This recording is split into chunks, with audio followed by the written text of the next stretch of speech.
आकर के रखे हैं अपने हृदय में और बाहर में भी और घर में भी। मुझे बहुत प्रसन्नता हुई, हम अंतर से प्रफुल्लित हो गए। और यहाँ जब हम ध्यान में आकर के बैठे भी,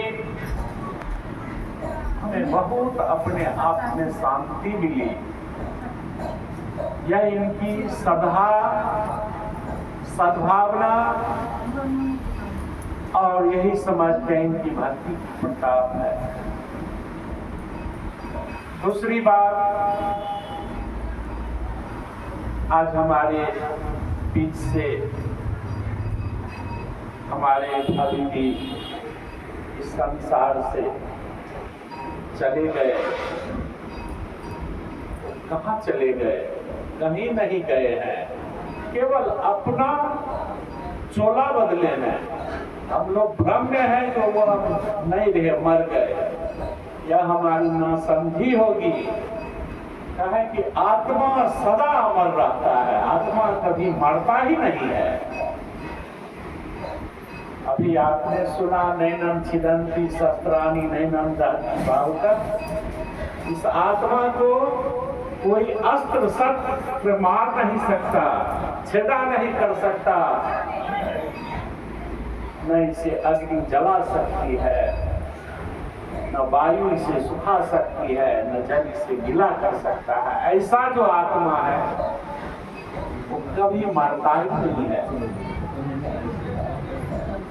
आज का पाठ हुआ ध्यान बिंदु विषय उपनिषद से, जो गुरु महाराज का पाठ किया गया। और ऐसा कोई भी पाठ नहीं है जो हमारे सहदेव भाई उसमें बाकी रखे हो। सुखदेव बाबू फिर भी हमारे आगे नेक दिया गया है। मैं इस जगह आकर के आज बहुत प्रसन्न हुआ, जिस तरह से यह कार्य आज संपन्न हो रहा है। और कल जो हम समझते हैं, जो इस तरह का कार्य यदि सब जगह किया जाए तो यह जो बाह्य हम लोगों के अंदर कुछ अवगुण है संस्कार करने की, उससे हम लोग भी दूर हो जाएंगे धीरे धीरे। तो आज नहीं कल होना ही है। जब आदमी को ज्ञान हो जाएगा, प्रकाश हो जाएगा, तो सभी आदमी इस बात को समझेंगे जो यह आत्मा सदा सत्य है, अमर है, इसका कभी विनाश नहीं होता है।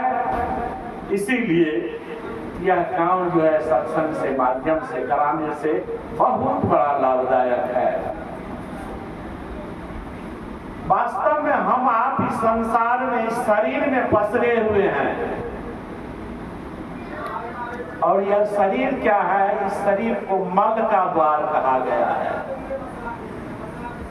जैसे आंख में कांची, नाक में नेटा, मुंह में खखार, नीचे पेशाब पखाना सब भरा हुआ है। इसी में हम लोग रात दिन घूमते रहते हैं, इसी में रहते हैं। तो कैसा विचार होगा? जरा सा विचार कीजिए। संत महात्मा लोग आते हैं, हमको आपको समझाते हैं तो इससे अपने आप को ऊपर उठाओ। जब तक इस नवद्वार में फंसे रहोगे तब तक तुम्हारा कल्याण होने को नहीं है। इसलिए हर आदमी को चाहिए अपने आप को इस नवद्वार से ऊपर उठा करके उस 10वें द्वार में ले जाए। जब तक हम उस जगह अपने आप को नहीं पहुंचाते हैं तब तक हमारे अंदर जो है अंधकार है, अज्ञानता का, ज्ञानहीनता का, वह मिट नहीं पाएगा। उस अंधकार में हम जो नहीं करना चाहिए सो करते हैं। संत महात्मा लोग इसीलिए आके हमको जगाते हैं। समय तो बहुत हो चुका है, फिर भी कबीर साहब का एक शब्द है, पानी में नींद पियासी मोहे सुन सुन आवत हासी, आत्म ज्ञान बिना नर भटके कोई मथुरा कोई काशी। यह ज्ञान दो तरह से होता है, एक सांसारिक ज्ञान होता है, दूसरा होता है अध्यात्म ज्ञान। अध्यात्म ज्ञान का अर्थ है जो आत्मा को समझने का ज्ञान। जिस आत्मा के विषय में अभी पाठ भी हुआ और हम कहे भी कि यह कभी मरता है नहीं, यह केवल अपना चोला बदलता है। जो जैसा कर्म करता है वह वैसा फल पाता है अपने जीवन में। इसीलिए कबीर साहब कहते हैं आत्म ज्ञान बिना नर भटके कोई मथुरा कोई काशी। जैसे मृगा नाभि कस्तूरी बन बन फिरत उदासी। मृगा के नाभि में ही कस्तूरी है, वह उस कस्तूरी को खोजने के लिए चारों तरफ जंगल जंगल भटकते रहता है। उसी तरह हम आप परमात्मा तो हमारे आपके अंदर में है। अरे जिसके होने से हम आप हैं और जिसके नहीं होने से हम आप नहीं हैं, उसको तो हम आप कभी देखते नहीं। हम भटक रहे हैं बाहर इस संसार में, क्या मिलने को है। इसलिए यदि खोजना है अपने आप को तो स्वयं को खोजिए, अपने स्वरूप को जानिए। जब तक अपने आप को नहीं जानेंगे तब तक हमारे जीवन में आपको कल्याण भी नहीं है। एक शायर ने लिखा है, खुद ही में खुदा है, खुद ही में खुदा है, तू देख ले बंदे। जो खुद को खोदा अर्थात खुद को जाना वही खुदा को पाया। खुद का पता नहीं चले खुदा का पता लगाने, ऐसा हो नहीं सकता। इसी तरह कबीर साहब कहते हैं, जाको ध्यान धरे विधि हरि हर। जाको ध्यान धरे विधि हरि हर। जाको ध्यान धरे विधि हरि हर। मुनिजन सहस 88 सो तेरे घट माही विराजे परम पुरुष अविनाशी। अब देखिए हरि का अर्थ है जाको ध्यान धरे, विधि का अर्थ है ब्रह्मा, हरि का अर्थ है विष्णु, हर का अर्थ है शंकर जी। ये सब उसी का ध्यान करते हैं। इतना ही नहीं, मुनि जन सहस 88 जितने संत महात्मा लोग हैं सब उन्हीं का ध्यान करते हैं।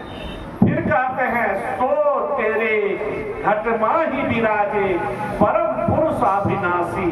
ऐसे जो परम पिता परमात्मा है वो सबके घट में विराजमान है। इसीलिए कबीर साहब हमें समझा रहे हैं। अंत में क्या कहते हैं वो, है नियरे कहीं दूर बतावत, दूर की बात निराशी। है नियरे कहीं दूर बतावत, दूर की बात निराशी। कहे कबीर सुनो भाई साधु, गुरु बिनु भरम न जासी। वह तो सबके अंदर है, सबके पास है, लेकिन सब खोज रहा है बाहर दूर में। इसलिए संत महात्मा लोग गुरु आकर के हमें आपको समझाते हैं, वो परम पिता परमात्मा सबके अंदर में है। आज मैं विशेष और क्या कहूँ, बहुत खुश हूँ इस जगह आने के। लगता है जिसे मंदिरे यहाँ उठ करके आ गया है इसके दरवाजे पर। और सभा भी इन लोगों की देखे, बच्चे बच्चे का सभा हमने देखे। सबों से मेरा प्रार्थना है, एक बात और मैं कहना चाहता हूँ, स्वप्न दो तरह का होता है। एक स्वप्न होता है जिसे कोई जानवर हमको सोए हुए खिला रहा है, हम व्याकुल हैं स्वप्न में, भाग रहे हैं, व्याकुल है, लगता है जैसे अब हमारा प्राण चला जाएगा। लेकिन जब कोई आके उठा देता है, हमको जगा देता है, जगते हैं तो कहते हैं बाप ये तो स्वप्न था, कहीं कोई हमको नहीं खिला रहा था। उसी तरह से इस संसार में हम जग करके भी स्वप्न देख रहे हैं। हमारे साथ जाने को कुछ नहीं है। साथ में यदि हम एक झेला भी लेके नहीं जा सकते हैं, बल्कि जो कपड़ा भी पहने हुए अभी 100-200 मीटर का, वह कपड़ा भी साथ में नहीं जाएगा। वही 30-40 रुपये मीटर का कपड़ा जाएगा। और कफन में जेब नहीं होता, यदि कफन में जेब होता तो मरता क्या नहीं करता, कुछ लेके हम नहीं जाएंगे। यहाँ से सब शून्य का शून्य ही हम लेके जाएंगे। इसीलिए गोस्वामी तुलसीदास जी कहते हैं, राम नाम एक अंक है, सब साधन है शून्य, एक अंक के गए सब शून्य के शून्य। यदि वह राम नाम अंक हमारे पास नहीं है तो सब शून्य है, नहीं यदि वही एक अंक है तो कितने लाख दुगुन है हम, ये कहना बड़ा मुश्किल है। इसलिए अपने आप को समझिए, अपने स्वरूप को जानिए, सत्कर्म कीजिए। दूसरी बात, अंतिम में मैं एक बात और कहना चाहता हूँ। माता पिता जड़ है, माता पिता जड़ है। कहा गया है जो माता पिता एक नाव है, यह संसार सागर है अगर माता पिता एक नाव है, जिसने करी इसका सेवा उसका भव सागर से पार है। जिसने दुखाया आत्मा वो डूबता मझधार है, वह डूबता मझधार है। इसीलिए यदि हम जड़ में जल ढालेंगे, सींचेंगे उस जड़ को, तो क्या होगा, हमारा जितना भी डाल पत्ता फल फूल सब हरा भरा रहेगा। यदि जड़ ही सूख जाएगा तो सब सूख जाएगा। जड़ तो सूखेगा ही, साथ साथ जितना फल फूल है सब सूख जाएगा।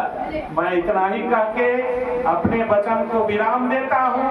मैं धन्यवाद देता हूँ सबों का, जो आप लोगों ने इस तरह का कार्यक्रम करके इन माता जी के लिए बहुत बड़ा उत्तम का कार्य किए हैं, और मुझे भी इस सत्संग में थोड़ा आने का मौका मिला। इतना ही कह के मैं अपने